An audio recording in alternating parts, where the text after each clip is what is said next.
Hola, en el día de hoy nuestro podcast está denominado como el caso de Juan Pérez, protección laboral en accidentes de trabajo. Para ponerlos en contexto, Juan Pérez es un empleado en una empresa de construcción quien sufrió un grave accidente mientras realizaba sus labores diarias.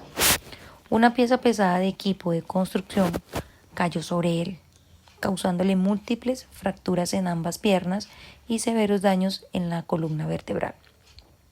Su supervisor reaccionó de inmediato, contactando emergencias, y Juan fue trasladado en ambulancia a un centro médico cercano. Tras el incidente fue sometido a varias cirugías y tratamientos médicos. Sin embargo, pese a los esfuerzos realizados, el dictamen médico determinó que quedó con una pérdida de capacidad laboral del 50.1%. ¿Sabían que en Colombia un accidente laboral como el caso de Juan Pérez, un obrero de construcción con graves lesiones, activa toda una ruta de derechos y obligaciones? Hoy explicaremos brevemente cómo empresas y trabajadores deben actuar en estos casos. No te lo pierdas. Este caso evidencia fallas sistémicas, mantenimientos negligentes, supervisión reactiva y no de forma preventiva, y documentación tardía. Solo el 37% de las constructoras colombianas cumplen con el decreto 1072, quien se encarga de las inspecciones de los equipos.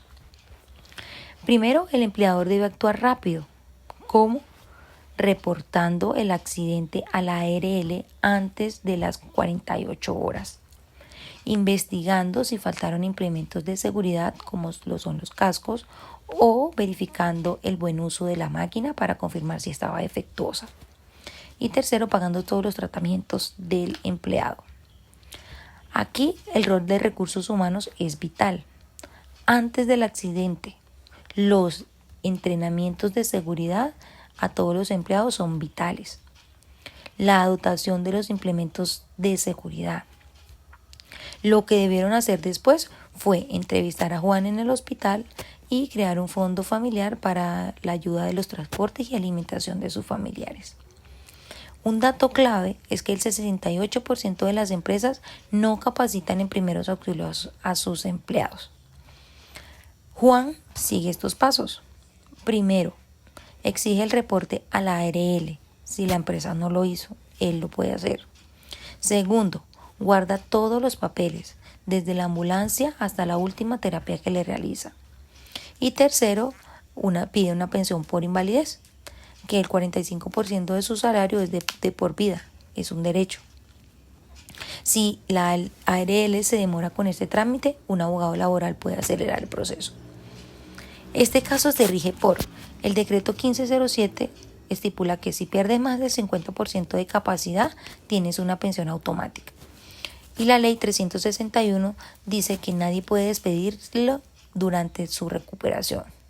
Mientras que el decreto 1072 dice que se deben trabajar con equipos seguros. Es una obligación, no es una opción. La ley está de su lado.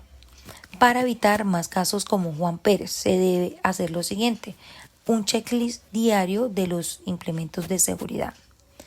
Implementar un botón de pánico para reportar cualquier tipo de riesgos. Y crear terapias psicológicas incluidas por la ARL. Las soluciones estructurales, ¿cuáles son? Para evitar que otro caso como el de Juan Pérez.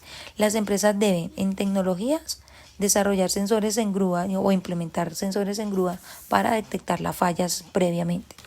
Cultural, premiar a quienes reporten riesgo. Un ejemplo, se puede incentivar con un porcentaje del salario.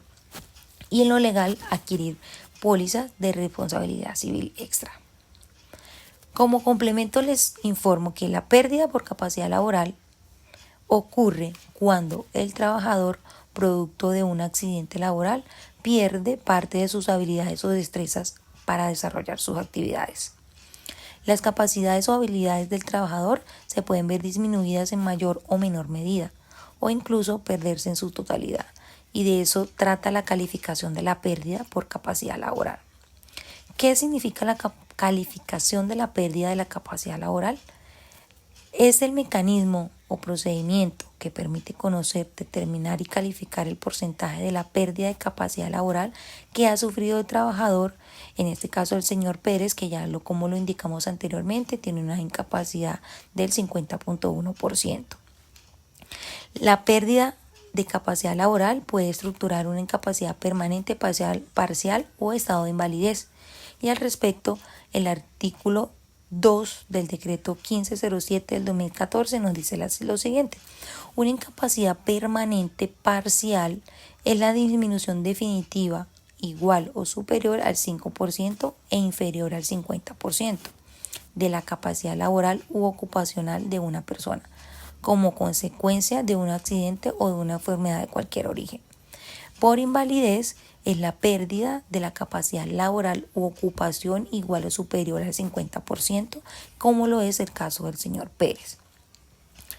Este porcentaje lo determina la calificación que se hace en aplicación de los criterios que fija la norma y el llamado Manual Único para la Calificación de la Pérdida de Capacidad Laboral Ocupacional.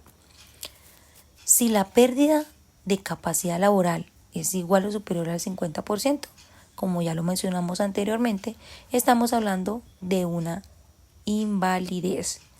Y en tal caso se debe solicitar el reconocimiento de lo denominado pensión de invalidez, que podrá estar a cargo de la ARL, como en este caso porque fue un accidente laboral, o al fondo de pensiones si es por origen común. Como conclusión, decimos que invertir en seguridad ahorra vidas y dinero. Juan hoy tiene esperanza. ¿Y tú? ¿Ya revisaste los protocolos de seguridad en tu trabajo? Comparte este podcast. Hagamos de Colombia un país más seguro. Hasta la próxima.